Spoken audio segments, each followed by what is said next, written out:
నమస్తే, welcome to Zee Telugu news. దేశీయ stock మార్కెట్లు ఫ్లాట్ గా ప్రారంభమై ప్రస్తుతం లాభాల బాట పట్టాయి. సెన్సెక్స్ 74,500 ఎగువన ట్రేడ్ అవుతుంది. నిఫ్టీ కూడా 23,500 పైన కొనసాగుతుంది. Infosys, TCS, tech Mahindra, HCL technologies, Hindalco లాభపడగా Bajaj finance, doctor Reddy's lab, Bajaj Finserv, power grid corporation, NTPC నష్టపోయాయి. ఐటీ మరియు మెటల్ మినహా మిగతా అన్ని సూచీలు నష్టాల్లో ట్రేడ్ అవుతున్నాయి. ఇక బులియన్ మార్కెట్లు లాభాల్లో కొనసాగుతున్నాయి. 24 క్యారెట్స్ గోల్డ్ 1,500 లాభపడింది. కేజీ సిల్వర్ 5,000 రూపాయల వరకు పెరిగింది. నిన్న సాయంత్రం 99 వద్ద ట్రేడ్ అయిన క్రూడ్ ఆయిల్ $6 తగ్గి ఇవాళ 93.99 వద్ద ట్రేడ్ అవుతుంది. డాలర్తో పోలిస్తే రూపాయి మారకం విలువ ఇవాళ స్వల్పంగా క్షీణించి $95.15 వద్ద కొనసాగుతుంది. ఇదే అంశంపై మనతో పాటు చర్చించడానికి సిద్ధంగా ఉన్నారు మార్కెట్ ఎక్స్పర్ట్ గురుప్రసాద్ గారు. నమస్తే అండి. నమస్తే మేడం. గురుప్రసాద్ గారు, మనం చూసుకుంటే స్టాక్ మార్కెట్లు లాభాల్లో కొనసాగుతున్నాయి. మీరు లాస్ట్ లైవ్ లో చెప్పినట్టే జూన్ నెలలో భారీ క్రాష్ ఉంటుంది అన్నారు. ఇదే క్రాష్ నే ఇంకా స్టాక్ మార్కెట్లు నష్టాలను చూస్తాయి అంటారా? ఖచ్చితంగా అండి. డెఫినెట్ గా మార్కెట్ వచ్చి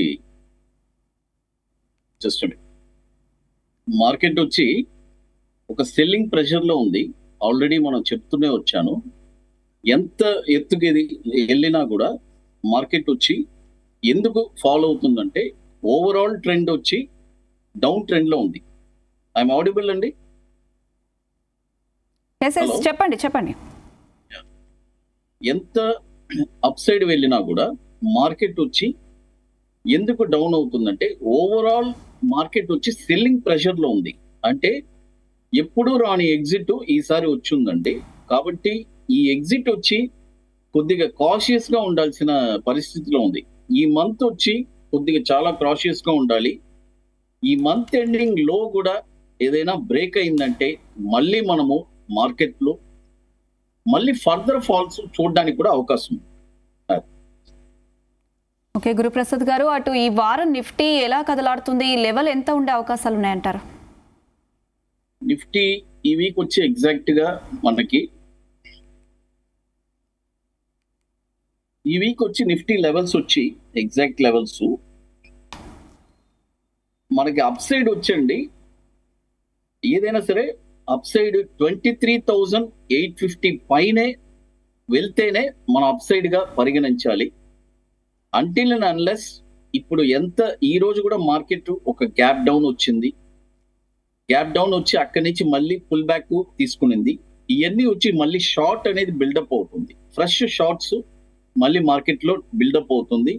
కాబట్టి ఇన్వెస్టర్స్ కానీ ట్రేడర్స్ మాత్రం ఈ ట్రాప్ లో పడకూడదు. నెక్స్ట్ ఎందుకంటే అనదర్ 200-300 పాయింట్స్ కూడా మార్కెట్ పెరగడానికి అవకాశం ఉంది. బట్ మళ్ళీ సెల్లింగ్ అనేది కూడా వస్తుంది. ఎవ్రీ రైజ్ షార్ట్ మోడ్ లోనే ఉందండి. ఓకే గురుప్రసాద్ గారు, లాస్ట్ మంత్ 3.5%, అటు 6 నెలల్లో 13% సెన్సెక్స్, నిఫ్టీ నష్టపోవడం చూసాం. ఇంకా ఫాల్ ఉంటుందంటారా? ఖచ్చితంగా ఉంటుందండి. మళ్ళీ ఒక లో అనేది మనకు ఆల్రెడీ ఒక ఫామ్ అయ్యి ఉంది. ఆ లో నియర్ దాకా వెళ్ళడానికి అవకాశం ఉంది. అవసరమైతే ఆ లో కూడా టెస్ట్ చేయడానికి అవకాశం ఉంది మార్కెట్. అది ఎందుకంటే ఒక్కసారి బాటమ్ అవుట్ అయిన తర్వాతనే మళ్ళీ మార్కెట్ పుల్ బ్యాక్ తీసుకోవడానికి రెడీగా ఉంటుందని అనిపిస్తుంది. అది ఓకే అండి. గురుప్రసాద్ గారు, అటు ఎఫ్ఐఐ విదేశీ ఇన్వెస్టర్లు కంటిన్యూగా అమ్ముతూనే ఉన్నారు. కేంద్రం ఎఫ్ఐఐల మీద ఏమైనా రివిజన్ జరగవచ్చు అనేది చర్చ జరుగుతుంది. మరి ఎఫ్ఐఐ తిరిగి వస్తే కానీ మార్కెట్ పుంజుకునేలా లేదు. ఇలాంటి టైంలో కేంద్రం ఒక ముందడుగు వేస్తుంది అనుకోవచ్చా? డెఫినెట్ గా అండి. ఎందుకంటే ఎఫ్ఐఎస్ మార్కెట్ ని డ్రైవ్ చేస్తారు. ఖచ్చితంగా ముందుకు నడిపించడానికి ఎఫ్ఐఎస్ ఎంతో ప్రయత్నిస్తారు. అంటే వాళ్ళు వచ్చారంటేనే ఒక పండగ. ఇప్పుడు గత కొంతకాలంగా ఒక 6 to 9 months నుంచి కంప్లీట్ గా ఫండ్స్ అన్ని వచ్చి అంటే ఏం చేశారంటే వాళ్ళు కంప్లీట్ గా గోల్డ్ బులియన్ లో ఇన్వెస్ట్ చేశారండి. కాబట్టి నెక్స్ట్ నా అంచనా ప్రకారం ఎఫ్ఐఎస్ మళ్ళీ అక్టోబర్, నవంబర్ నుంచి మళ్ళీ మన ఇండియాలో మళ్ళీ ఒక చూపు చూడడానికి అవకాశం ఉంది. మళ్ళీ వచ్చారంటే మార్కెట్ ని మళ్ళీ ఆటోమేటిక్ గా వాళ్ళే, ఎందుకంటే యాజ్ పర్ ఇప్పుడంట ఈక్వల్ టు ఎఫ్ఐఎస్ మన డొమెస్టిక్ ఇన్వెస్టర్స్ కూడా చాలా అగ్రెసివ్ గా ఉన్నారండి. ఎందుకంటే ఎవ్రీ మంత్ మనకి సిస్టమాటిక్ ఇన్వెస్ట్మెంట్ ప్లాన్ ఆల్రెడీ చాలా మంది అందులో ఉన్నారు. కాబట్టి ఎవ్రీ మంత్ ఒక మ్యూచువల్ ఫండ్స్ కి ఒక 20,000 కోట్లు 30,000 కోట్లు ఆటోమేటిక్ గా మార్కెట్ లోకి ఫ్లో అవుతుంది. ఎఫ్ఐఎస్ అవుట్ఫ్లో అయినా కూడా మన మ్యూచువల్ ఫండ్స్ అమౌంట్ వచ్చి ఇన్ఫ్లో వస్తుంది. కాబట్టి అది మేనేజ్ అవుతూనే ఉంది. అంటే ఇంత ముందు లాగా లేదండి. ఇప్పుడు కొద్దిగా అవేర్నెస్ వచ్చింది ప్రజలకి, స్టాక్ మార్కెట్ అంటే ఏంటని తెలిసింది. ఒక ఎలా చెప్పాలంటే ఎఫ్ఐఎస్ లేక కంపల్సరీ కావాలి, బట్ వాళ్ళ సపోర్ట్ లేకపోయినా మన ఇండియన్ మార్కెట్ ని మళ్ళీ పైకి వెళ్లే అవకాశాలు కూడా చాలా ఉంటాయి. ఓకే గురుప్రసాద్ గారు, క్రూడ్ ఆయిల్ ఇప్పట్లో తగ్గేలా కనిపించడం లేదు. యుద్ధం గురించి ఎంత చెప్పినా తక్కువే, అది ఎప్పుడు ముగుస్తుందో తెలియడం లేదు. ఇప్పట్లో సద్దుమణిగా లేదు. మరి ఇలాంటి టైంలో ఇన్వెస్టర్లు ఎలాంటి జాగ్రత్తలు తీసుకుంటే మంచిదంటారు? లేదండి, ఇప్పుడు యుద్ధం వచ్చి ఏమవుతుందంటే at the end of the week Friday రోజు ఒక న్యూస్ వస్తుందండి, యుద్ధం అయిపోయింది అని చెప్తారు.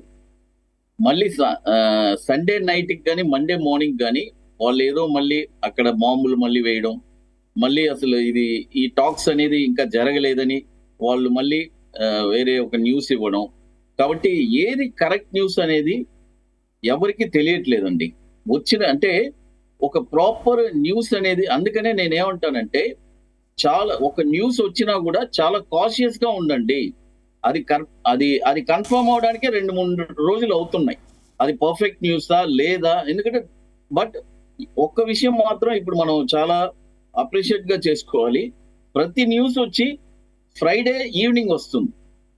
కాబట్టి అది ఎలా చెప్పాలంటే మార్కెట్ కి పెద్ద ఎఫెక్ట్స్ ఏం కనిపెట్టలేదు. అది అలవాటు అయిపోయింది గత దాదాపు ఒక 8 to 10 వీక్స్ నుంచి. కాబట్టి న్యూస్ అనేది ఎప్పుడు వస్తూనే ఉంటుంది. యుద్ధం కూడా ఇప్పట్లో ఆగే పరిస్థితి లేదండి. ఎందుకంటే వాళ్ళకు వచ్చి చాలా అగ్రిమెంట్స్ జరగాలి, వాళ్ళ డిమాండ్స్ చాలా ఉన్నాయి. కాబట్టి క్రూడ్ ఆయిల్ వచ్చి మళ్ళీ నేను యాజ్ పర్ నేను టెక్నికల్ గానే చెప్తాను, క్రూడ్ ఆయిల్ ఎలాగైనా సరే మళ్ళీ $170 కి టచ్ అవడానికి అవకాశం మాక్సిమం 70 to 80% అయినా ఉందని అనిపిస్తుంది. ఓకే గురుప్రసాద్ గారు, 4th క్వార్టర్ రిజల్ట్స్ అయితే చాలా కంపెనీలు మంచి నెంబర్స్ విడుదల చేస్తున్నాయి. ఇప్పుడు మంచి స్టాక్స్ పిక్ చేసుకోవాలనుకునే వారు ఎలాంటి స్టాక్స్ మీద ఫోకస్ చేయొచ్చు అంటారు? స్టాక్స్ ఇప్పుడు అంటే పెరిగే స్టాక్స్ పెరుగుతూనే ఉన్నాయి. బాటమ్ అవుట్ అయ్యే స్టాక్స్ ని ఎగ్జాక్ట్ గా ఒక మంచి నిపుణులని మాలాంటి ఎంతో మంది ఉన్నారు, వాళ్ళని కన్సల్ట్ చేసుకొని ఒక మంచి స్టాక్స్ ని బాటమ్ లో ఎక్కడ అవుతుందని కొనుక్కోవచ్చు. అది ప్రస్తుతానికి కావాలంటే ఒక షార్ట్ టర్మ్ కి కావాలంటే కొన్ని స్టాక్స్ కావాలంటే మనం చెప్తాము, బట్ ఇట్స్ వెరీ షార్ట్ టర్మే. ఓకే గురుప్రసాద్ గారు, అటు ఎల్ నినో ప్రభావం స్టాక్ మార్కెట్ల మీద ప్రభావం ఉందా? అలాగే ప్రభావం ఉంటే ఏ స్టాక్స్ పైన ఎక్కువ ప్రభావం చూపిస్తాయి అవి? Madam just please El Nino ప్రభావం అది పెద్దగా ఏం లేదులేండి. అది ఒక కామనే. అది పెద్ద న్యూస్ గా మనం దాని గురించి పెద్దగా మనం తీసుకోవాల్సిన అవసరం లేదండి. అది స్టాక్ మార్కెట్ ఏం పెద్ద, నాకు తెలిసి అదేం పెద్ద ఇది కాదు అది. ఓకే అండి గురుప్రసాద్ గారు, రూపాయి ఆల్ టైమ్ కనిష్టం వద్ద ఉంది. అటు ఐటీ స్టాక్స్ లాస్ట్ 1 వీక్ నుంచి మంచిగా ఫామ్లో ఉన్నాయి. మరి ఇప్పుడున్న పరిస్థితుల్లో ఇన్వెస్ట్ చేయొచ్చు అంటారా? ఎలాంటి స్టాక్స్ పిక్ చేసుకోవచ్చు అంటారు? చూడండి, నేను క్లియర్ గా ఒకటి చెప్తున్నాను, ఐటీ స్టాక్స్ మీరు అంచెల వారీగా ఇన్వెస్ట్మెంట్ చేయండి. అంటే ఓవర్ ఫుల్ అమౌంట్ ఇప్పుడు మార్కెట్ పెరుగుతుందని చెప్పి ఐటీ స్టాక్స్ మళ్ళీ అందులో కంప్లీట్ గా పెట్టబోకండి. కొద్దిగా అంటే మన దగ్గర క్యాపిటల్ సపోజ్ ఒక ₹1,00,000 క్యాపిటల్ ఉంది, మన ఐటీ స్టాక్స్ లో ఒక 30% ఇన్వెస్ట్ చేయండి. మళ్ళీ ఏదైనా ఒక ఫాల్ వస్తుంది అంటే, నేను ఉజ్జాయిగా చెప్పాను, అంటే వాళ్ళ క్యాపిటల్స్ ఎంత ఉంటుందో మనకు తెలియదు. నేనే పాయింట్ ఏంటంటే డైవర్సిఫికేషన్ చేయండి, ఒకే సెక్టర్ ని నమ్ముకోబోకండి. ఐటీ ఉంది, ఫార్మా ఉంది, steel sector, defence sector, FMCG. కాబట్టి అన్ని సెక్టార్స్ ఒక పాయింట్ ఆఫ్ టైమ్ లో డెఫినెట్ గా మార్కెట్ టర్న్ అయినప్పుడు అన్ని సెక్టార్స్ పైకి వెళ్తుంది. ఏదో 1 or 2 ఒక సెక్టర్ మాత్రం, బట్ ఐటీ సెక్టర్ మాత్రం కంప్లీట్ గా మనము గ్లోబ్ ని సమ్ టైమ్ ఇప్పుడు డాలర్ వచ్చి బాగా పెరుగుతుంది. డాలర్ బాగా పెరిగేటప్పుడు ఏమవుతుందంటే ఐటీ సెక్టర్స్ కి కొద్దిగా పాజిటివ్ న్యూస్ గానే అనిపిస్తుంది.